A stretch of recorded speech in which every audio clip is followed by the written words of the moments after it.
Reading from the book Namacharya, The Life of Srila Haridasa Thakura,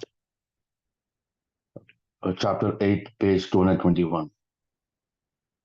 I have had one desire for a very long time.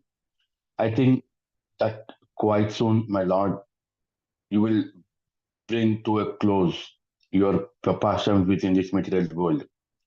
I wish that you not show me this closing chapter of your pastimes. Before that time comes, can you let my body fall down in your presence? I wish to catch your lotus-like feet upon my heart and see your moon-like face.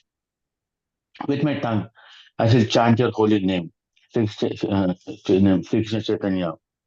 That is my desire. Can you let me give up my body in this way? O most merciful Lord, if by your mercy it is possible, can you grant my desire? Let this low-born body fall down before you.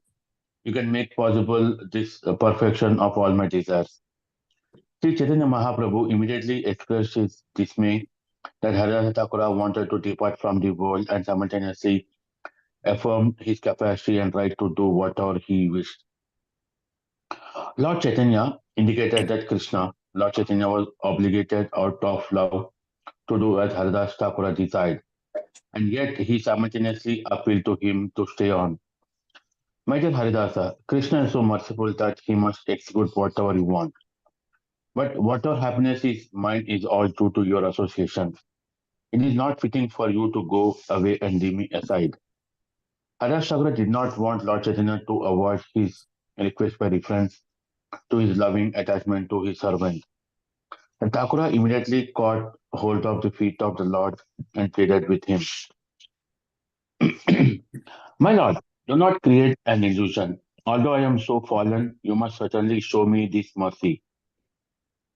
My Lord, there are so many respectful personalities, millions of devotees who are fit to sit on my head. They're all helpful in your pastimes. My lord, if an insignificant insect like me dies, what is the loss? If an ant dies, where is the loss to the material world? My lord, you are always affectionate to your devotees. I am just an imitation devotee, but nevertheless, I wish that you fulfill my desire. This is my expectation. This insistence of Haridas Thakura that Sri Chaitanya Mahaprabhu fulfill his desire appears to be confusing. A pure devotee has no desire other than to please the Lord. Yet Lord Chaitanya is requesting Haridas Thakura to stay, and Haridas Thakura is insisting that he be allowed to go. Several questions arise. First, why would Haridasa wish to separate himself from the company of the Lord? Second, why would a great Vaishnava insist on fulfillment of his own desire in preference to the desire of the Lord? There are several ways to view this apparent contradiction. On one hand, there was no question of Haridas Thakura being separated from the Lord under any circumstance, as he was an eternal servant of the Lord and could never be without the company of the Lord at any time. Haridas Thakura understood the desire of the Lord perfectly. Sri Chaitanya Mahaprabhu wanted Haridas Thakura, the perfect Acharya, to show the world how to die gloriously chanting. At the same time, Sri Chaitanya Mahaprabhu also exhibits the affection that the Lord feels for his pure devotee by asking him not to leave.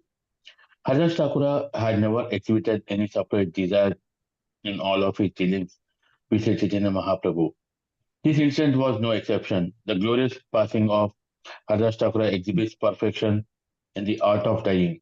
Just as Haridas Thakura has understood the most confidential aspects of Lord Chaitanya's mission in their discussions about the deliverance of all Chivas by the holy name.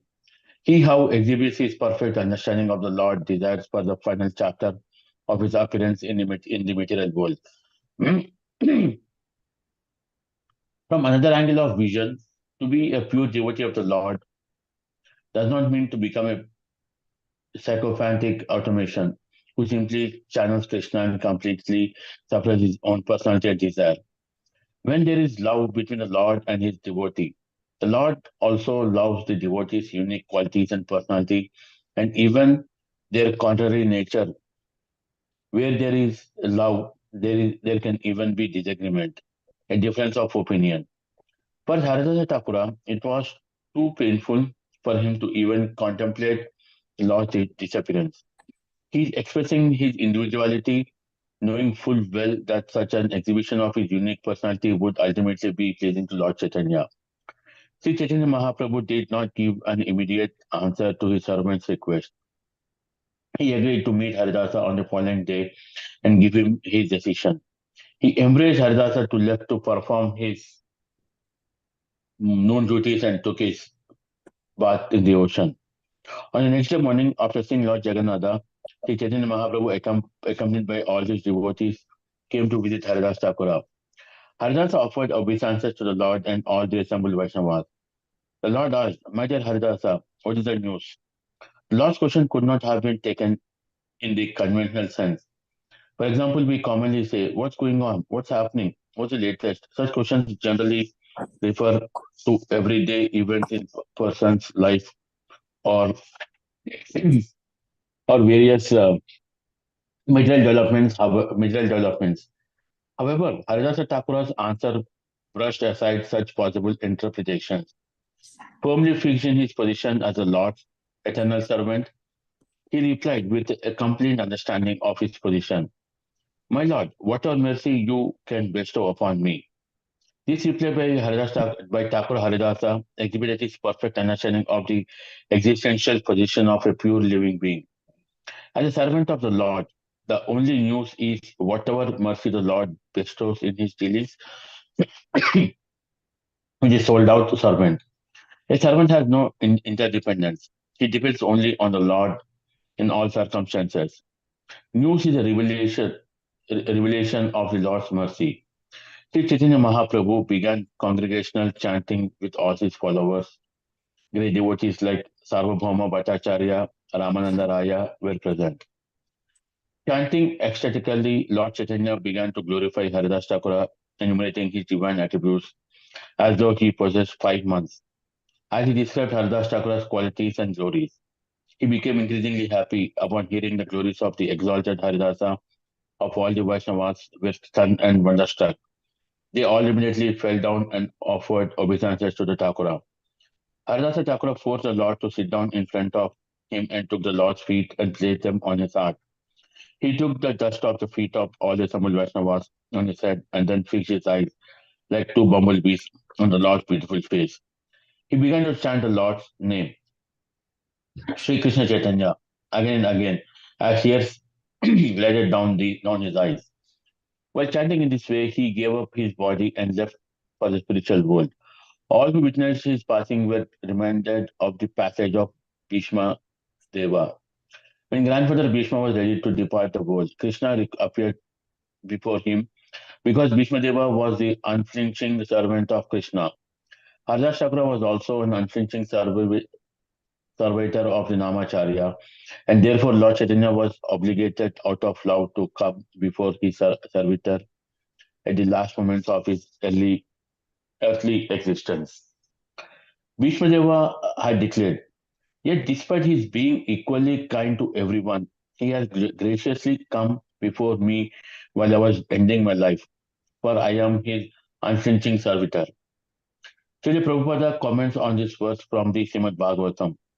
The Supreme Lord, the absolute personality of Godhead, Sri Krishna, although equal to everyone, is still more inclined to his unflinching devotee who is completely surrendered and knows no one else as his protector and master. Having unflinching faith in Supreme Lord as one's protector, friend, and master is the natural condition of the eternal life. A living entity Krishna is Prabhu. made by the Yeah, Prabhu, you yeah, can Prabhu. summarize. Yeah, you can summarize. It's 9 minutes.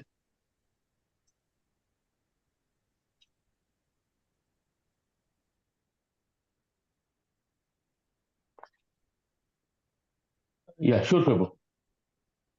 Now, in the last 3 or 4 pages where I just read, one thing is that the relationship between a guru and a disciple, a teacher and a student, was so well described that both had affection to each other, yet they are bound to do their duties. Hare Krishna, Prabhu.